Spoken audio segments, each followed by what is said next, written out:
Oke, saya akan menjelaskan histologi tumbuhan. Nah, dalam dunia tumbuhan, di mana 420 juta tahun lalu muncul tumbuhan darat. Sejak itu, tumbuhan darat berevolusi dengan cepat serta mengembangkan struktur yang lebih rumit dibandingkan dengan alga, yakni membentuk jenis sel, jaringan, dan organ. Secara umum, dunia tumbuhan dibagi menjadi tumbuhan berpembuluh atau Tracheophyta dan tumbuhan yang tidak berpembuluh atau Talophyta. Tumbuhan berpembuluh terbagi menjadi dua kelompok, yakni yang pertama yaitu mempunyai alat reproduksi tersembunyi sebagaimana ditemukan pada paku-pakuan. Kelompok kedua mencakup tentang tumbuhan berbiji atau sering disebut dengan spermatophyta. Tumbuhan berbiji atau spermatophyta dibagi lagi menjadi dua, yaitu tumbuhan berbiji terbuka atau gymnospermae dan tumbuhan berbiji tertutup atau angiospermae. Angiospermae merupakan kelompok tumbuhan yang paling akhir. Tumbuhan ini membentuk bagian utama dari vegetasi alam yang dibudidayakan di bumi. Pengertian jaringan pada tumbuhan. Jaringan tumbuhan merupakan jaringan yang tersusun atas sel-sel yang mempunyai kemampuan totipotensi yang berbeda dengan jaringan hewan. Manusia, artinya jaringan tumbuhan, merupakan jaringan yang kemampuan membelah, memanjang, dan diferensiasinya tak terbatas sehingga dari kemampuannya dan jaringannya. Organisme tumbuhan ini dapat diperbanyak dengan vegetatif, mengingat kemampuan totipotensi itu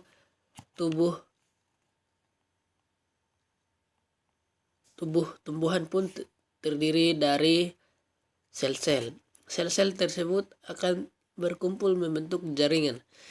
Jaringan akan berkumpul membentuk organ dan seterusnya sampai membentuk satu tubuh tumbuhan. Sistem jaringan pada tumbuhan. Seperti organisme lain, sel-sel tumbuhan dikelompokkan bersama-sama ke berbagai jaringan. Jaringan ini dapat sederhana, yang terdiri dari jenis sel tunggal atau kompleks, yang terdiri dari lebih dari satu jenis sel atas dan luar jaringan. Tanaman juga memiliki tingkat lebih tinggi dari sistem struktur jaringan tumbuhan disebut. Ada 3 jenis sistem jaringan, yaitu jaringan dermal, jaringan pembuluh darah, dan jaringan tanah.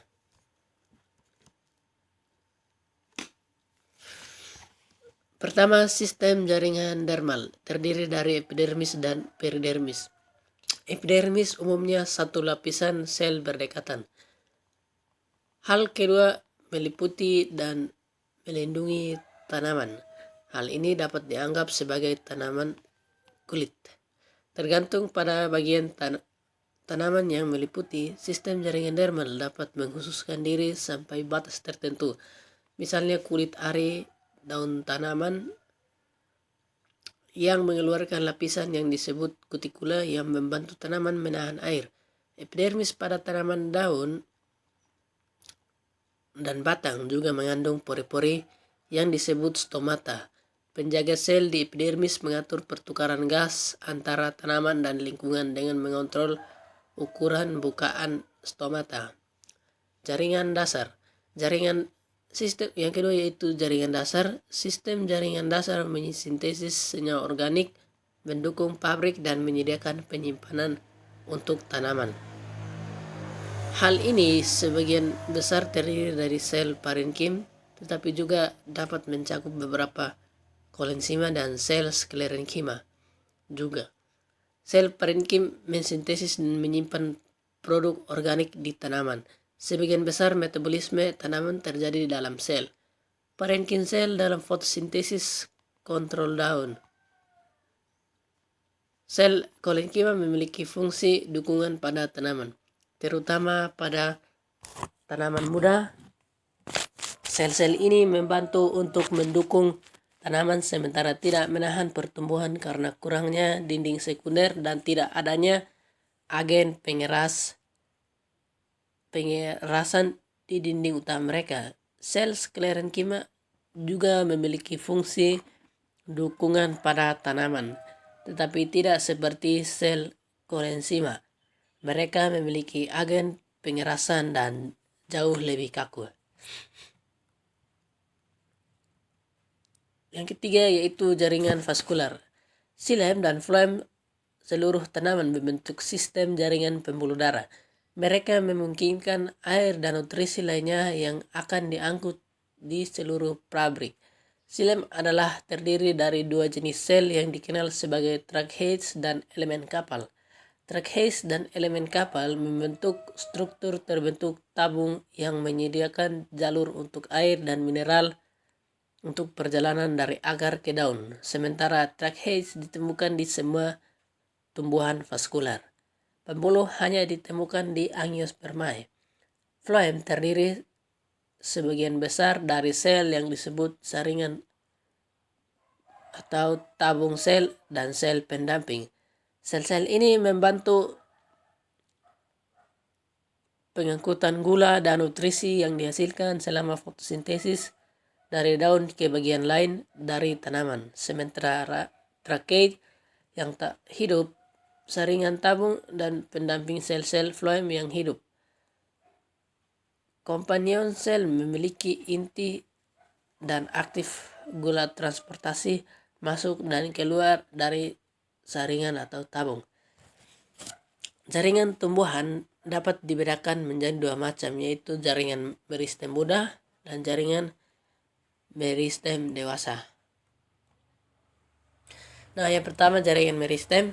Jaringan meristem adalah jaringan yang terus-menerus membelah dan jaringan ini relatif sangat muda. Sitoplasmanya penuh, mempunyai kemampuan totipotensi yang tinggi karena kemampuan membentuk jaringan yang lain berupa jaring dewasa. Jaringan meristem dapat dibagi menjadi dua macam, yaitu jaringan meristem primer. Jaringan meristem primer. Jaringan meristem primer ini pada tumbuhan pada bagian organ yang paling muda. Merupakan perkembangan lebih lanjut dari pertumbuhan embriona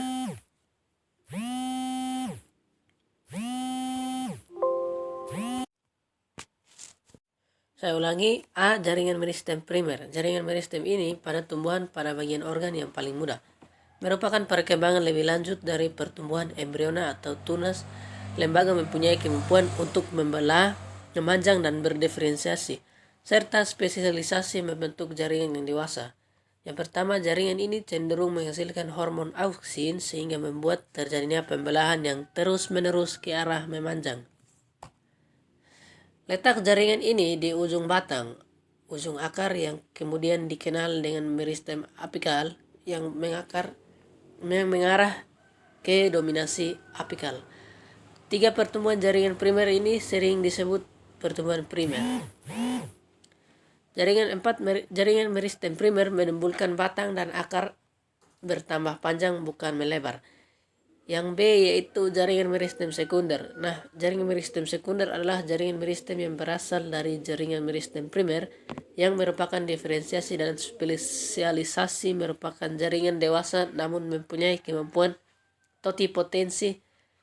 Lagi jaringan ini berada di bagian tengah dari organ untuk melakukan pembentukan jaringan yang berbeda dari yang sebelumnya. Pertumbuhan jaringan meristem sekunder disebut pertumbuhan sekunder. Pertumbuhannya ke arah membesar sehingga menimbulkan pertambahan besar tubuh tumbuhan. Contoh jaringan meristem sekunder yaitu kambium. Berdasarkan letaknya, jaringan meristem dibedakan menjadi tiga, yaitu meristem apikal, meristem interkalar, dan meristem lateral. Yang pertama, jaringan meristem apikal adalah meristem yang terdapat pada ujung akar dan pada ujung batang. Meristem apikal selalu menghasilkan sel-sel untuk tumbuh.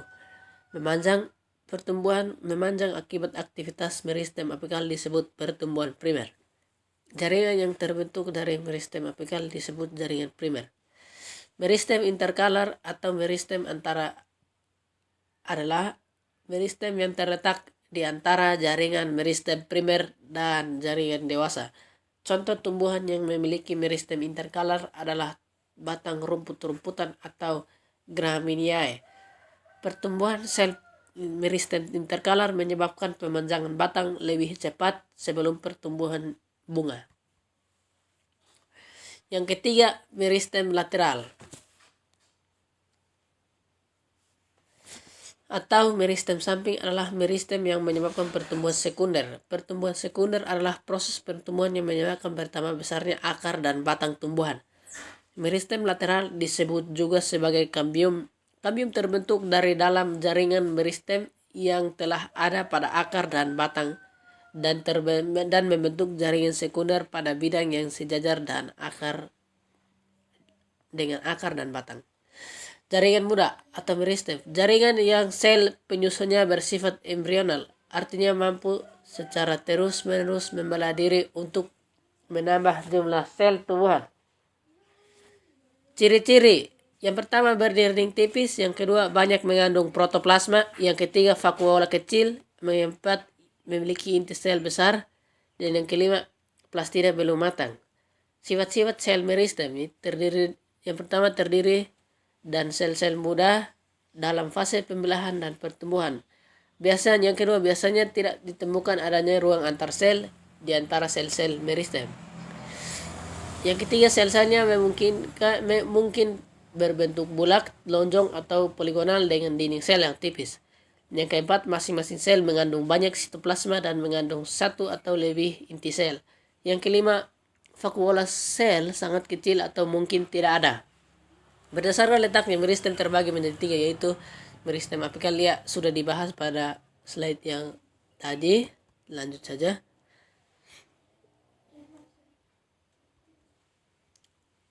Ya, ini sudah.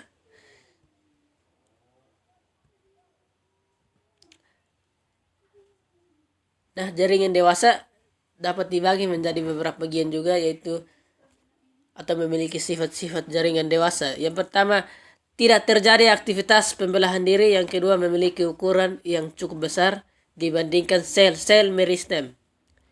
Tiga, mempunyai vakuola yang besar sehingga plasma sel sedikit dan merupakan selaput yang menempel pada dinding sel. Yang keempat, kadang-kadang selnya telah mati. Yang kelima, selnya telah mengalami penebalan dinding sesuai dengan fungsinya. Yang keenam, dinding di antara sel-selnya dijumpai ruang antar sel terbentuknya. Ya, ini sudah dibahas pada tadi, yaitu yang pertama sisogen, lisogen, lisigen, dan sisolisigen. Ini sudah. Nah, jaringan parenkim berdasarkan fungsinya: jaringan parenkim air, jaringan parenkim asimilasi, jaringan parenkim udara, jaringan parenkim penimbun, jaringan parenkim angkut berdasarkan bentuknya. Jaringan parenkim palisade, jaringan parenkim lipatan, jaringan parenkim bunga karang, jaringan parenkim bintang atau actinenkim. Yang pertama, kolenkim merupakan sel hidup yang mempunyai sifat mirip parenkim, terletak di dekat permukaan dan di bawah epidermis pada batang, tangkai daun, dan tangkai bunga dan ibu tulang daun. Fungsi jaringan kolenkim adalah sebagai penyokong pada bagian tumbuhan muda yang sedang tumbuh pada tumbuhan herbal. Yang kedua, sklerenkima menurut bentuknya. Sklerenkima dibagi menjadi dua, yaitu serabut sklerenkima dan sklerate atau sel batu. Fungsi sklerenkima adalah menguatkan bagian tumbuhan yang sudah dewasa. Nah, yang terakhir, jaringan pengangkut, yaitu xilem O berfungsi untuk menyalurkan air dan mineral dari akar ke daun, sementara floem berfungsi menyalurkan zat makanan hasil fotosintesis dari daun ke seluruh bagian tumbuhan. Nah, xilem ini terdapat trakeit adalah jaringan penyusun dari xilem. Sel-sel berfungsi sebagai pengangkut, ya sudah tadi. Sementara floem biasanya disebut sebagai pembuluh tapis karena adanya sel-sel tapis yang mirip dengan saringan. Biasanya xilem pada tumbuhan dikotil, floem pada tumbuhan dikotil, floem ada di sebelah luar dari xilem. Sekian dari materi ini, saya ucapkan terima kasih.